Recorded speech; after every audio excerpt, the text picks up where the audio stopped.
I am Ferdinand Marcos, and I am the President of the Republic of the Philippines. I stand today on behalf of 110 million Filipinos. Hello people and hello universe, it's me again. Shout out sa inyo mga kababayan. Siyempre sa mga Marcos loyalists and supporters, ayan, mayroon tayong upload videos sa inyong lahat.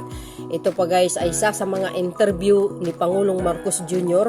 dahil nandyan po sa Australia. Umattend po siya ng ASEAN-Australian Summit. At ito guys ang interview ng 7:30 ABC News ng Australia, no? So sa mga issue guys na tinatanong kay Pangulong Marcos Jr. tungkol po dito sa Western Philippines Sea, sa pangharas ng mga Chikwa, at pangalawa guys yung ICC, ano ba ang stand ni Pangulong Marcos Jr. mapapakinggan nyo dito. Talagang mapabilib kayo kay Pangulong Marcos Jr. sa mga kanyang mga panindigan na kahit kailan hindi magbabago. Yan ang totoong leaders, no? Hindi pa bago-bago ang kanyang kaisipan. Talaga namang the best is among the rest si Pangulong Marcos Jr. Ang hindi ko lang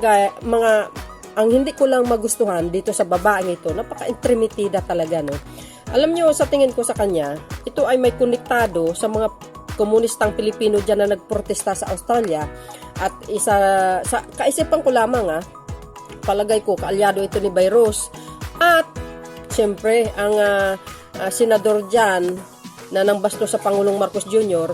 na habang nag-i-speech mga kababayan sa Australia Parliament, 'di ba may placard diyan na sinasabi ng Stop of Human Rights Abuses. Ayan. Siguro may konektado siya dito. Bakit kanyo? Ang sa mga tinatanong niya, para sa akin guys, very intentionally. Although past is past, binabalikan niya pa. Mga style ng ano yan guys, yung mga komunistang nagpuprotesta lagi. Kasi tinatanong niya dito about the martial law, yung mga madami daw napatay, no, na torture. Alam niyo, nasupla siya dito sa mga sagot ni Pangulong Marcos Jr. Kaya sabi ko, buti nga sa kanya. Tungkol naman dito mga kababayan, sa mga pera daw, na nakulimbat daw ng Marcoses, sus Mariusip. Alam na alam ng buong mundo yan guys, trial of the century. Amerika pa, dinala ang kaso. Ano ba ang nangyari? Wala, di ba? Dismiss lagi ang kaso against the Marcoses. Means, walang katotohanan yung mga bintang ng mga dilawis.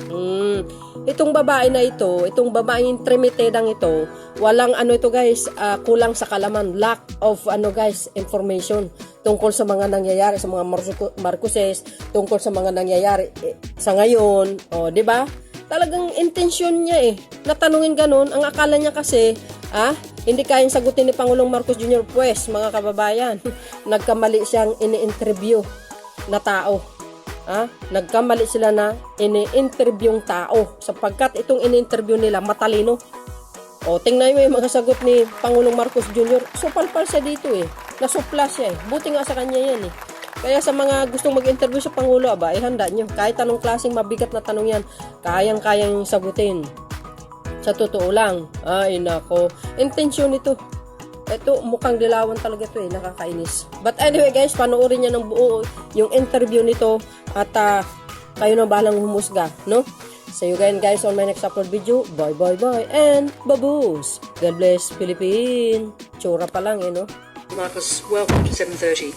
Thank you very much indeed. In your speech to the Australian Parliament, you use unusually strong language. Quoting your own pledge, you said, "I will not allow any attempt by any foreign power to take even 1 inch of our sovereign territory. We will not yield." Are you talking about not giving up Philippines' territory in the South China Sea? Absolutely. It is my sworn duty, and the sworn duty of the entire government of the Republic of the Philippines to defend the Constitution of the Philippines. And the first article of the Constitution is the definition of our territorial waters. You didn't name China either in your answer or indeed in the speech that you gave to Australia, but it appears to be present in every security move that you make, and indeed behind every speech that we've seen you make recently. How urgent a priority is it to counter the fast-growing military power of China? Well, we don't see it in those terms. We don't see it as countering the military power of any country whatsoever. It's merely the defense of our territory. We have territorial conflicts with other countries, Malaysia, for example, and Vietnam, but we have come to an arrangement with them, and to resolve any such conflicts peacefully. So, I mean, I'm right in saying that you don't have that capacity to resolve conflict with China in the same way. Do you actually have direct contact with the Chinese? We have at several levels. In fact, in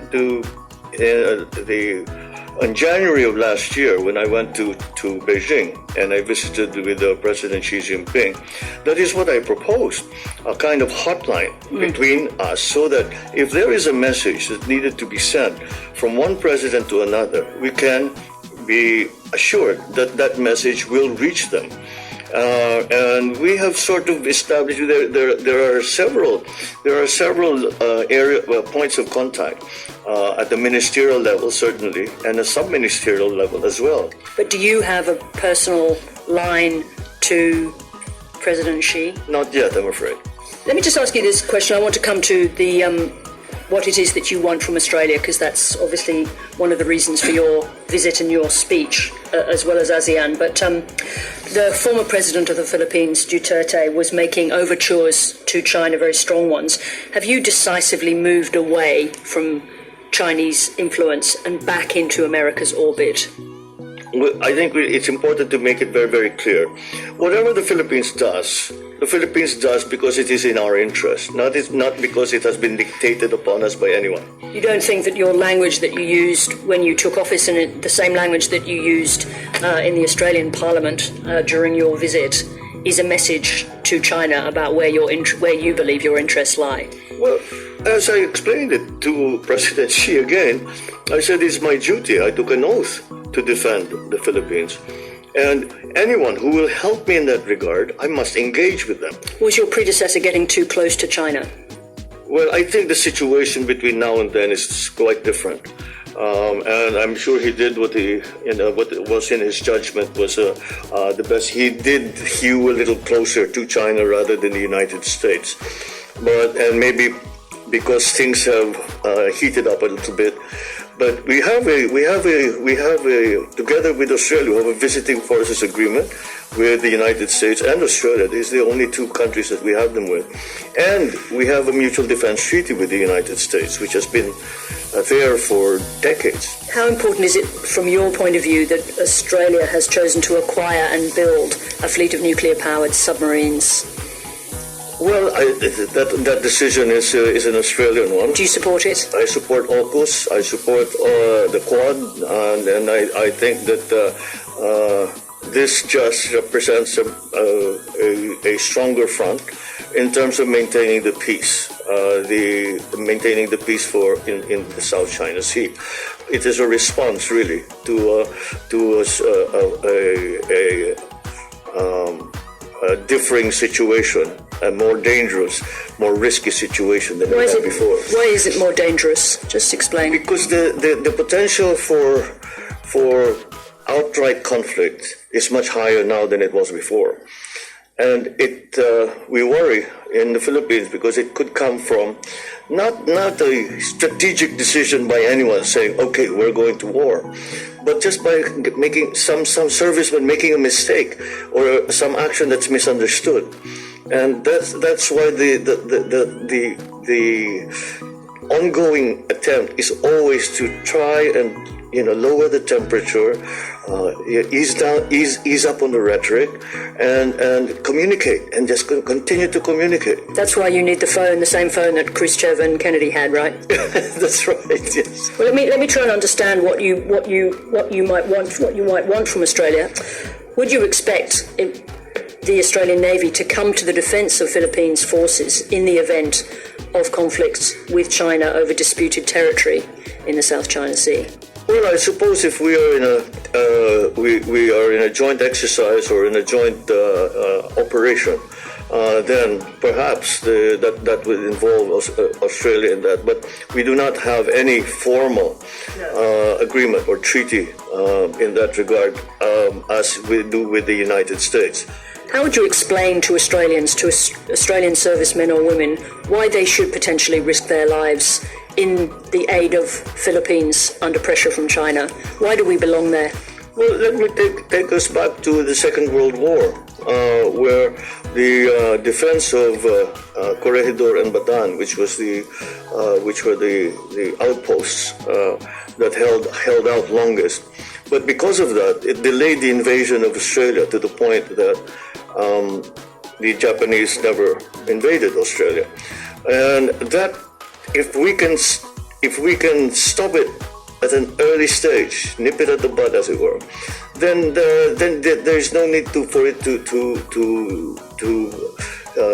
grow into other areas, other regions, and hopefully, if we can, at best, as I said, keep the peace in the South China Sea, that will be of great advantage to Australia, because the peace is maintained. In relation to the former president, it's clear from the outside that there's been some breakdown in the relationship. I mean, do you intend now to invite the ICC to the Philippines to conduct its investigation more fully into former President Duterte's murderous war on drugs? No, that would be a political move. Wow. And what we are, we do not play politics with jurisdiction and sovereignty. Wow. And the position that we've taken is that we do not recognize the jurisdiction of the ICC, and we view it as a threat to sovereignty. Simply because the ICC was formed to conduct, to provide justice to areas where there is no judiciary, where there is no court system, where there is no police, where there is no peace and order. Exactly. And that's not the Philippines. And therefore, I don't think that their investigations or their actions apply to the Philippines. If it's not the ICC, then who provides justice for the many thousands? I think the number is something like 12 to 30,000 people who were killed in former President Duterte's war on drugs. How do they get justice? I think we in the Philippines have, as I said, a functioning police force. We have a functioning judiciary, and that it is their responsibility to take care of that.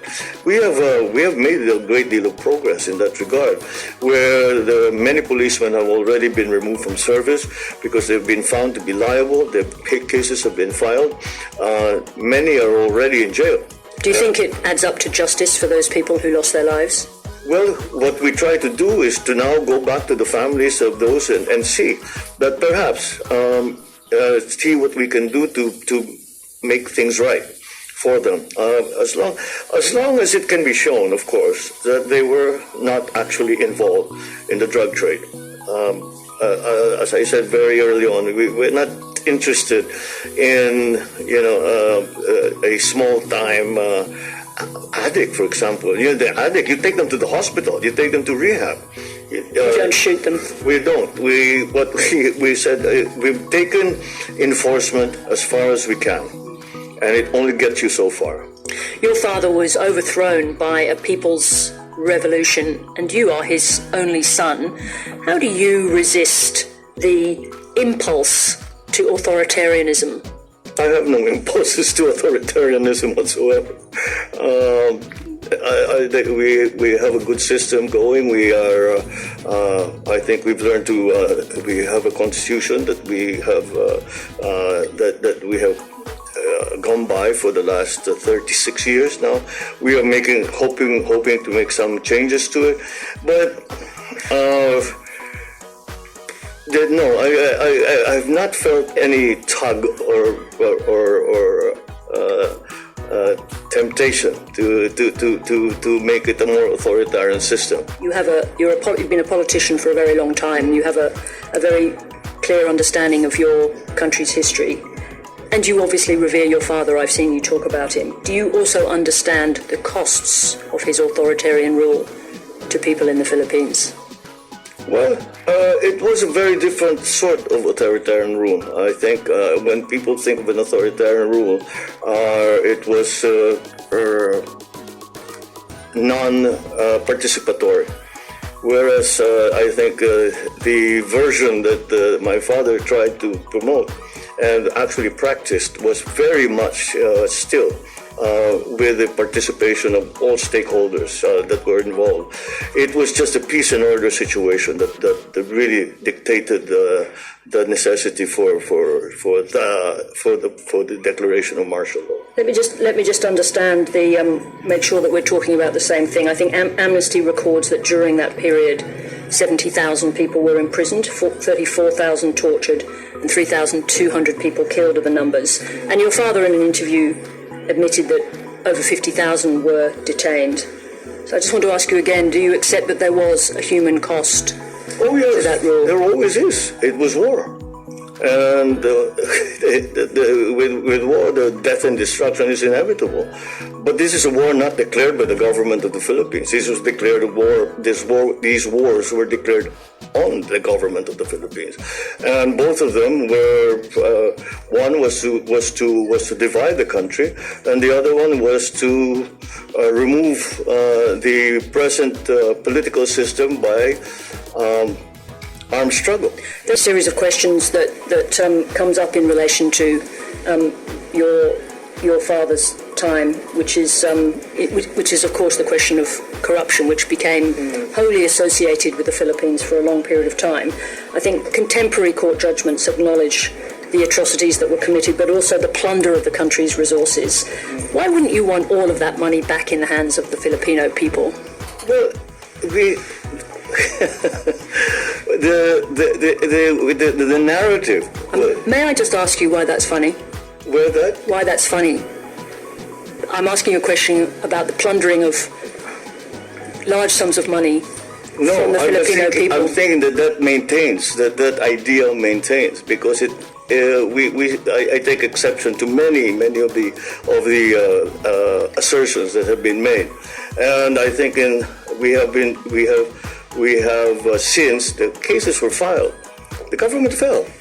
Cases were filed against me, my family, the estate, etc. And up to now, we have the assertions that were made, we have shown to be untrue. Quite a lot of money. I think 5 billion was already recovered. I guess the question is just this: do you not want to see all the money that was taken returned to the people? We have signed, this family has signed a quitclaim, signed many quitclaims. Any money that you find is yours. And finish. And everything was taken from us. We were taken to Hawaii. Everything was taken from us. We had nothing left. Not the view of the Presidential Commission. I'm sorry? Not the view of the Presidential Commission. This is my final question on this topic. Which Presidential Commission? In the Philippines. Their view is there's a large amount of money outstanding. I think that having seen the facts as they have been slowly revealed, with further true investigation, not propaganda, but actual true investigation, like court cases and investigations by all kinds of NGOs, different agencies. Since that has changed, and people can see that it was propaganda. I suppose the question is, other countries in the region, including Australia, want to know that the Philippines, and you in particular, as a Marcos, have come to terms with your family's history. There was a time where the issue was Marcos. That's not the case anymore, and that's why I think the best proof of that is my election. President Marcos, thank you very much indeed for speaking to 7:30.